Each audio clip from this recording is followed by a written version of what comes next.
drinking coffee, thinking about old engines and old iron and all the shows I used to go to, and just kind of reminiscing about, how I first started getting into this hobby and how I've lacked in the last 10 years, 11 years of not really doing much with them. I'd always still go to Portland. That was always a given. But other than that, I never really went to any other shows. If I did, it was just to walk around and see people, but those were few and far between. And this morning, like I said, I was reminiscing and thinking about, all the different engines and how when I got the Maytag and how I restored it and had help from various people and getting it restored and learning about them and kind of always taking this. I didn't have a truck at the time. I just had a Camaro, and I would throw my Maytag in there, and I think I had a Briggs 5S that I would take, and I'd throw it in my Camaro, and I'd go around to all these shows. I even camped in my Camaro whenever I'd stay for the weekend. And how I always dreamed of having a hit-miss engine. Yes, these are hit-miss, but I'm talking about a flywheel engine. Always dreamed of that, and always was envious and jealous of everyone else that had them. And always thought, man, someday, but of course I had a Camaro, so then that made it kind of difficult. But I used to ride with friends to shows because there was a local group of us that would always go every weekend to a show. And we would camp that weekend and get into all sorts of mischief and have fun and laugh and, didn't give two cares about the world. Didn't really have cell phones like we do today where you can get service everywhere and anywhere.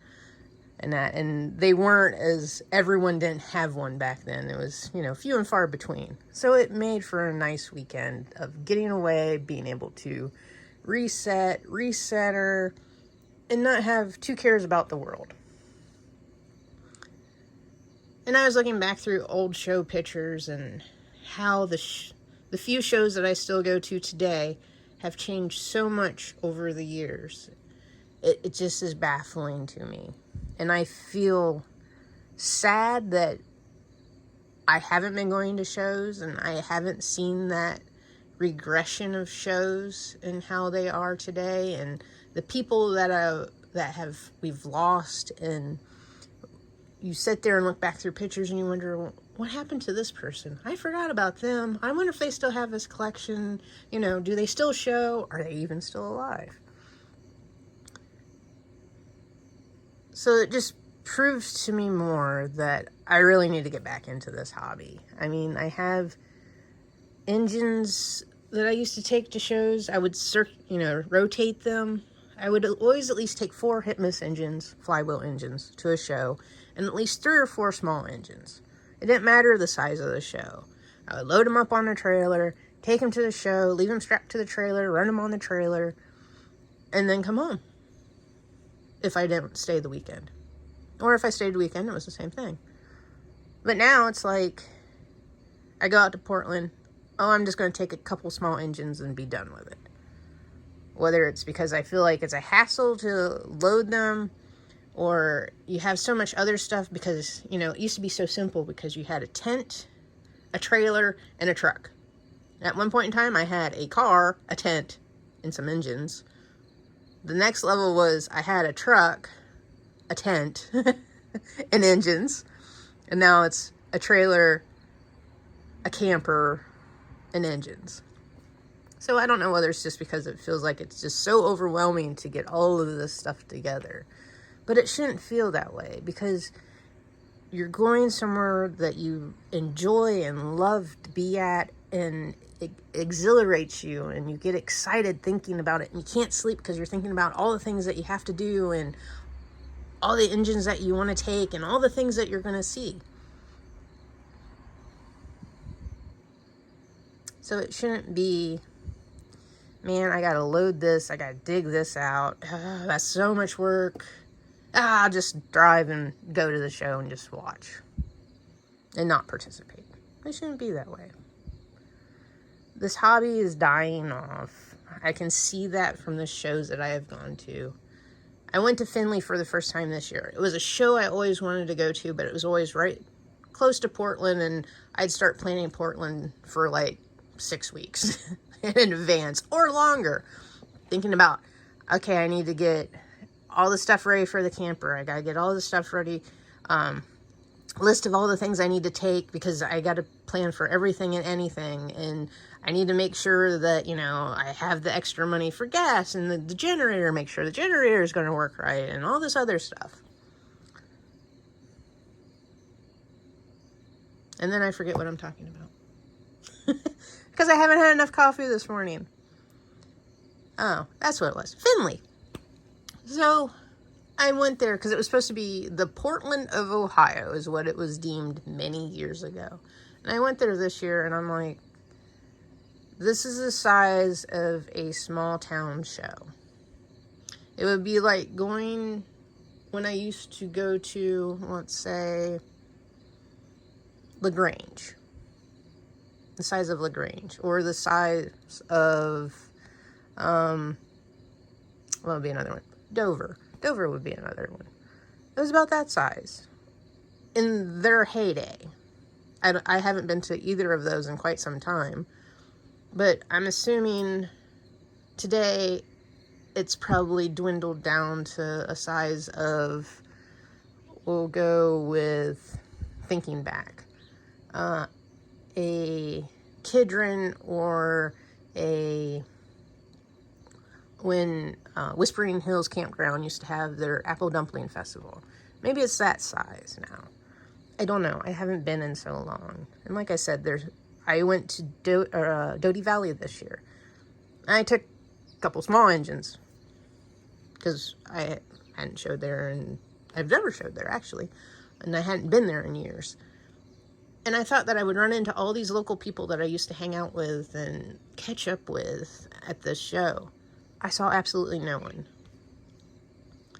And so it concerns me that as life becomes so busy that nobody's going to these shows anymore, and that they're so focused on other things that they don't have time for this hobby. Where is the next generation coming from that will continue on with the heritage of what these things did? If someone looked at this engine today, probably not many people will care about it. Probably not many people would want to know the history of it. This is what, well, I guess in my case, would be my grandparent or great-grandparent would use to wash their clothes with. And then they would probably utilize it for something else, possibly. But no one cares about that now. They're more concerned about their phone and being in their phone and what's going on and in constant contact with all these people, when it used to be the weekends was you disconnected and got away. But so these are just some random things that I've been thinking about this morning. And it's like all the opportunities that I had to spend time with my dad. Mind you, there's a lot of stories behind that. But I could have gone to shows with him. And it was always, I'll just meet you there. Or, I'm busy that weekend, I got some other stuff going on. Or, it was a long week at work, I just need a weekend to relax. I don't have that anymore. I have none of that anymore. Now it's just me with my old iron. That sits in my garage, sits in my barn, sits in my shed, sits on my trailer, because apparently I don't know how to unload things. I have a M that I started rebuilding. I got it at Portland. It's probably been 12 years ago, 13 years ago, that I have on a bench that I started to rebuild. I ended up moving. I strapped it to the bench, moved it in, and it still sits on that bench today. It's half restored. Or actually, half to a running condition. I have a Worthington engine that the head had an old repair on it, and that repair gave way out at Portland one year when I decided to take that engine. I think it's a 3-horse. I have it sitting apart because I was going to fix it I don't know, probably 8 years ago. It's still sitting over there waiting for the head to be fixed. Why is that? Oh yeah, because life changes and life gets too hectic and we feel like, oh, I'll fix it tomorrow, and then tomorrow turns into a year, and then turns into 10 years, turns into whatnot. So we really need to make sure that this hobby survives. It lives on in those next generations. We need to get families back together, because I mean, this was a family activity. Like, whole families would go to shows and they would camp, and the kids would be running around playing, and they would have their own like garden tractor that they would play with and ride around, or their own little Briggs 5S that they would show and they would start.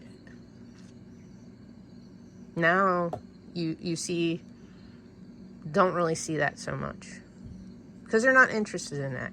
Now you have traveling sports, you have the focuses on sports, or you have all these other school activities, or they're into video games. Nothing wrong with video games, don't get me wrong. I love video games.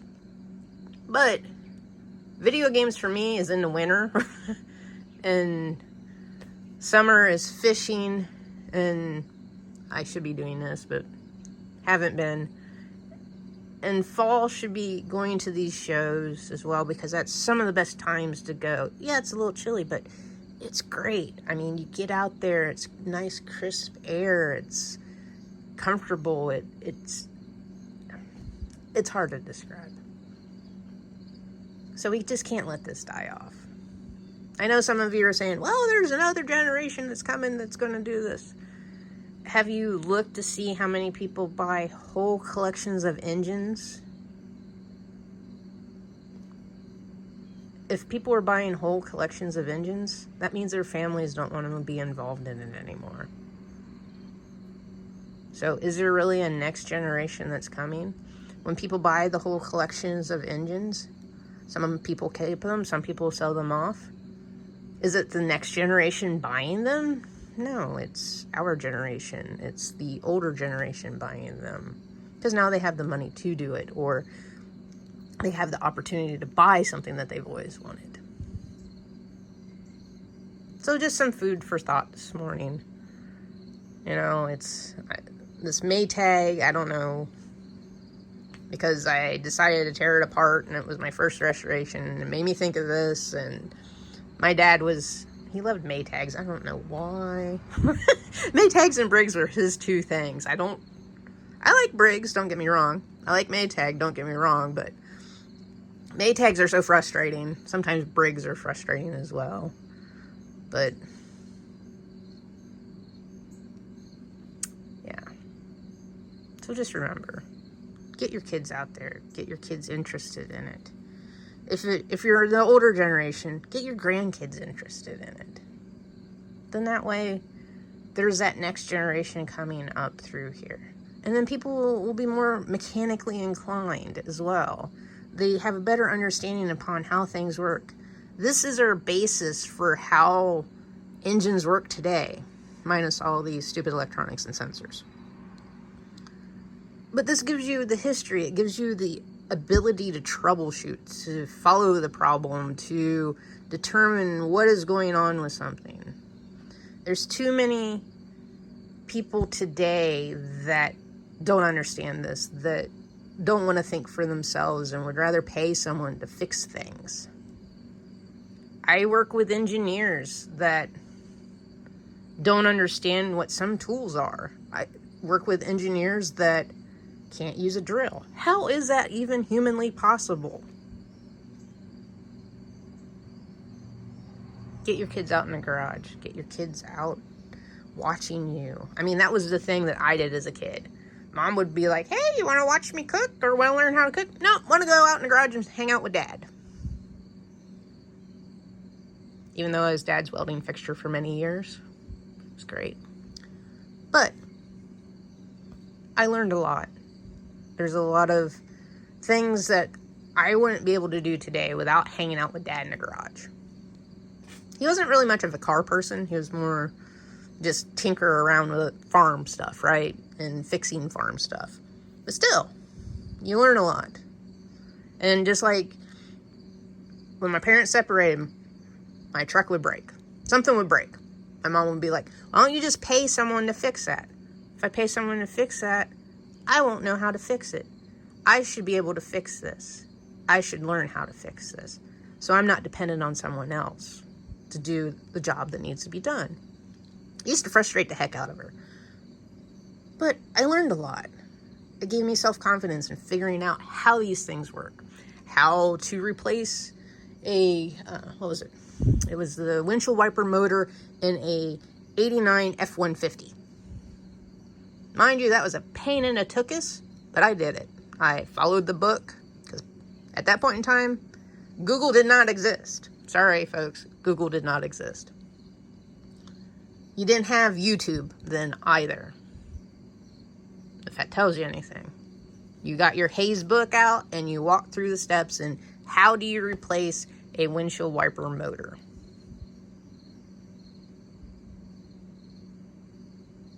So help this next generation to be more independent, more mechanically inclined. To have them understand, you take a minute, you recenter by getting away from your electronics, by messing around with something like this. Buy one of these cheap that's stuck and doesn't run and doesn't have spark. Of course, if it's stuck, it doesn't run, but take them through the process of how do I fix something like this? And is it salvageable? Even if it's not salvageable, walk them through the steps. I used to have a Briggs engine that I would take to shows, or if friends of mine had kids, I used it as a training engine. Didn't have spark, didn't have compression, but it taught them, this is the carburetor, this is how the carburetor works, this is the flywheel, this is what typically you would find under a flywheel of a small engine like this. This is how you remove the head, this is how you put the head back on, this is how you clean the jets. Teach them the basics, then they can apply it later on. So that's my rant for this morning as I reminisced and looked back through old show pictures from the early 2000s and how the Maytag has brought back many memories. So this is my morning rant. I'm not for sure how many people will watch this to the end, but I feel better about recording it because it's just something that's been sitting with me for a little while. So have a great morning. So have a safe Labor Day. Get out there, go to a show, get the kids away from electronics, take them fishing, take them hunting, take them on a drive out into the country to see what the farmers are doing. Go to a museum. Go do something that does not involve electronics.